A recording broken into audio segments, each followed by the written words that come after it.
I thought that at least at this point I would have a lot more definitive answers for what's going on with Hushen or Tiger. Whether or not he's good or evil, how much of an influence does Hushen have on the events in the series? But no, I didn't really get that. In fact, not only does that stay a mystery, Luohan, a character that is already mysterious, throws in a bit more complications with what he says at the end of the chapter, which, by the way, kind of makes sense in hindsight, or at least looking at Niko's reaction, it makes a lot of sense. And as I'll talk, when I get to that section, towards the end of the review and breakdown, also meshes in quite well with what we've seen from Luohan before he met Niko. But let's start off with the actual chapter. In the beginning, the chapter is called Matic, and Ohma, he is charging in at Hushen. Hushen, he stands up. Ohma throws a straight right punch at Hushen. Hushen dodges to his right, and they start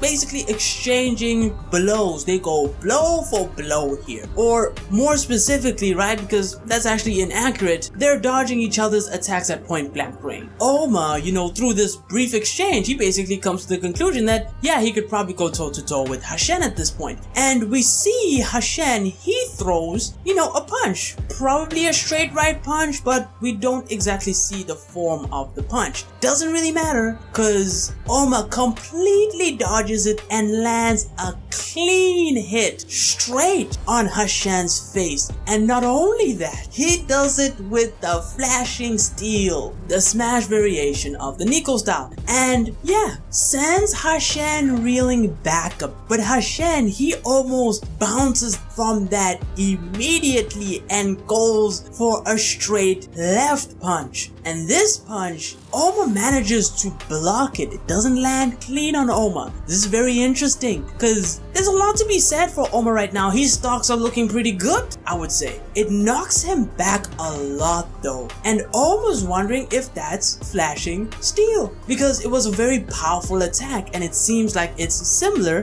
to what he can do with the Niko style. Now, I said this in my previous chapter review, that being that the connector has probably been around for so long, perfected his martial arts and the principles for so long, that there's going to be a lot of overlap between what he can do and what everyone can. But Ohma is wondering whether or not Hushen actually just straight up learned the technique by only seeing it once. That's not what Hushen actually did. Not that he doesn't have the talent for that, considering, Ohma can do the exact same thing. He basically explains that it's one of the many techniques that has been developed by the previous versions of the connector. And Hushen, he gives Ohma his flowers. That was a brilliant attack by Ohma. He has straight up landed a clean hit on the connector. And the connector, Hushen has not landed a hit on him. And Hushen admits that he can feel this, like this actually hurts. But he wants to keep going so that he could actually get stronger. But Ohma, he's still standing while listening to all this, and he's pretty silent. He isn't even stanced up at this point. And Ohma just says, hey, let's stop here. I'm done. He actually doesn't want to beat Hushen at this level. And Ryuki, he's surprised by this because the whole point of this is saving their booties. And Hushen is like, yeah, you won't get another chance like this, because the next time, they probably meet, Hushen's gonna get much stronger over time. And Ohma confirms that. He's like, yeah, he can even feel that he's getting stronger as, he was fighting Hushen. In fact, he says he won't even be surprised if Hushen gets as strong as,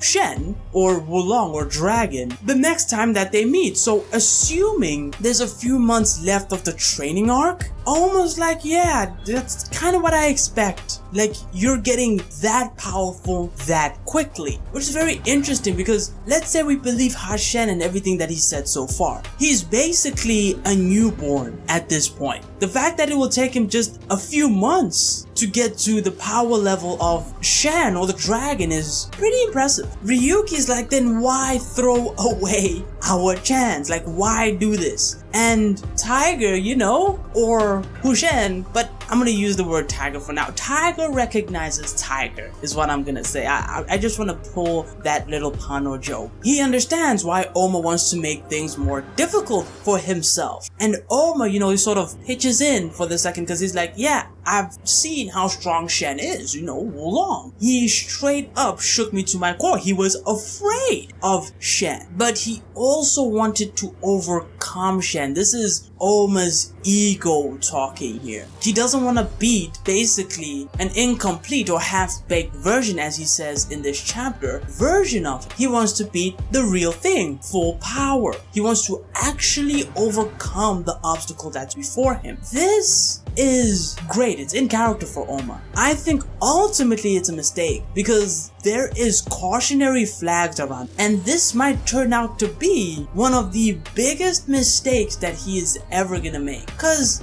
at this point, I would say Tiger is probably not as good as Dragon, or Hushen is not as good as Shen. The benefit of the doubt being leveraged here is, I think it's a bit too much. But let's carry on with the chapter because Hushen reacts to what Ohma says. He wants to beat the real thing, no half measures. That's what he wants. And Hushen calls him a fighting maniac. And that makes, Hushen a proud father, is what I would say. This is what Hushen says. You make me so happy. Who knew my receptacle was such a great man? So, referring to Ohma as the tiger's vessel, the receptacle, container, this type of language, Hushen still considers Ohma this thing. Again, we don't hear the original Shen refer to Ohma like this. Just want to put it out there. Unless I'm wrong, please prove me wrong. I think this is a bad sign, but Hushen guarantees Ohma, like this is his seal of approval from Hushen, that he will be as powerful as Dragon. And that will be interesting to see, because I think a lot of people thought that Hushen will be a point of weakness. I don't think it's gonna be that cheap. I think Hushen is probably gonna make things worse, but we'll see how that ends up going, because that's really where the scene ends. We transition over to Tomoko and Shiyun. Now, these are not characters that we are particularly used to. I know the one, or Shiyun, she's basically the lady that was involved with Hatsumi a while back, but that's really about it. They're at the hospital where Setsuna is at, because of course Shiyun used to be the person that introduced or had Setsuna as her fighter, in the Annihilation tournament. So seems like they've kept tabs on him because they generally care for them, and Setsuna does as well. But it seems like they missed him. We do know from,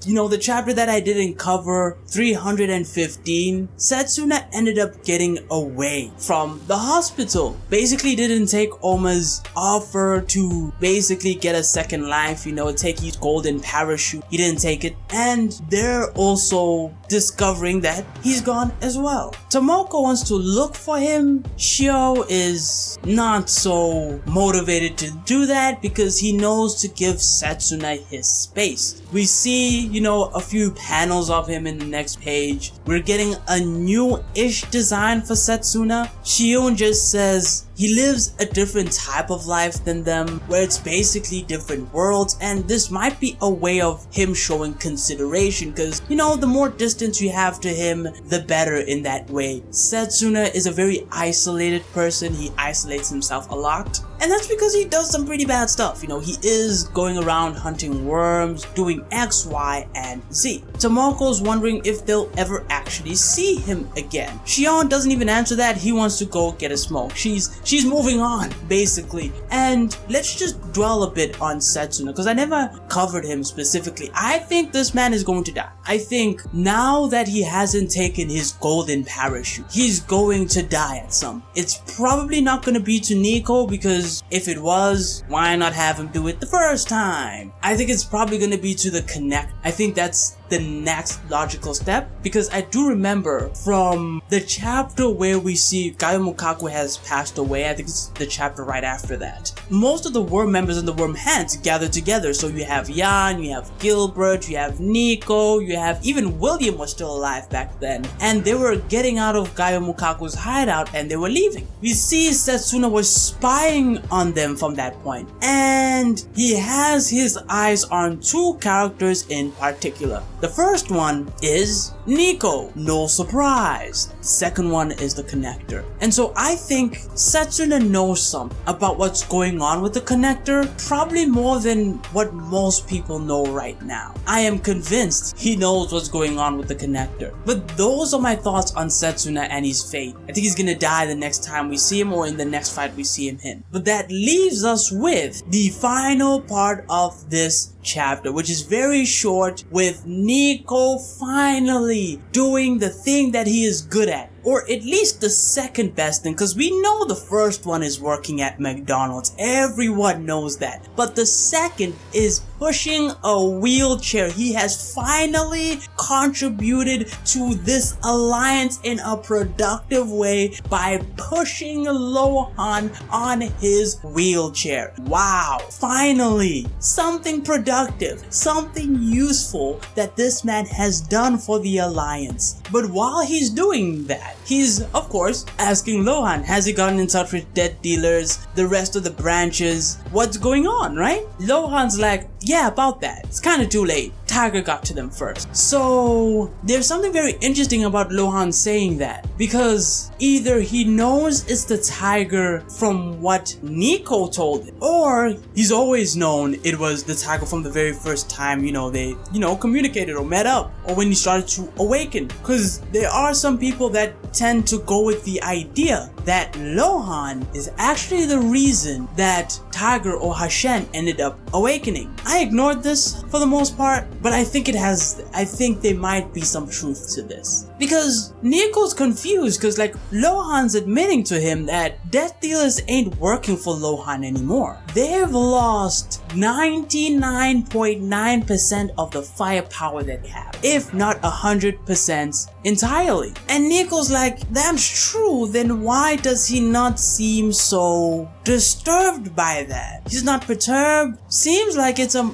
sunny day to Luohan for some reason. He got his ass whooped. He lost everything. They've been defanged. But then we have an internal thought by Luohan, and this is where things get so much more weirder, because he says, none of y'all have caught on to my actual goal. And while he's saying that, of course, let me just note for a second, Shen comes back. Dragon just pops right back up. He's like, let's go drink with Joe.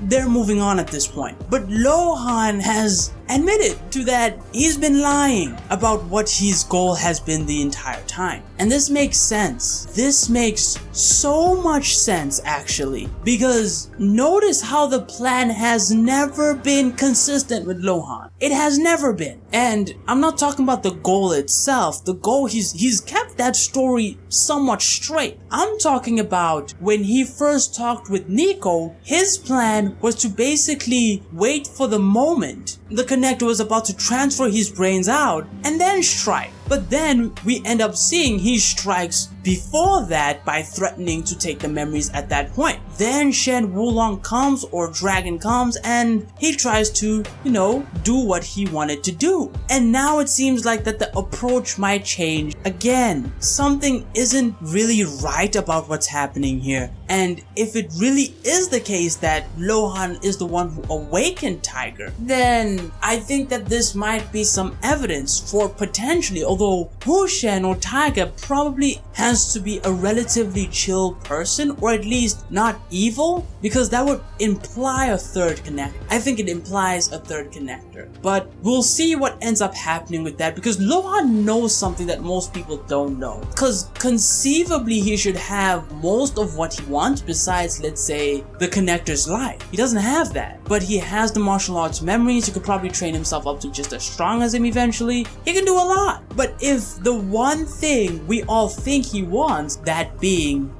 going up maybe against the worm, killing the connector, and being, the guy, because his motivations have been really vague, like, oh, he doesn't deserve to live. That's very weird for him to say, but I'll dissect that more and more, because this is probably a good time to focus more on Luohan. But yeah, those are my thoughts. The chapter is pretty much done at this point, and yeah, your thoughts in the description down below. Don't forget to like and sub, and until next time, take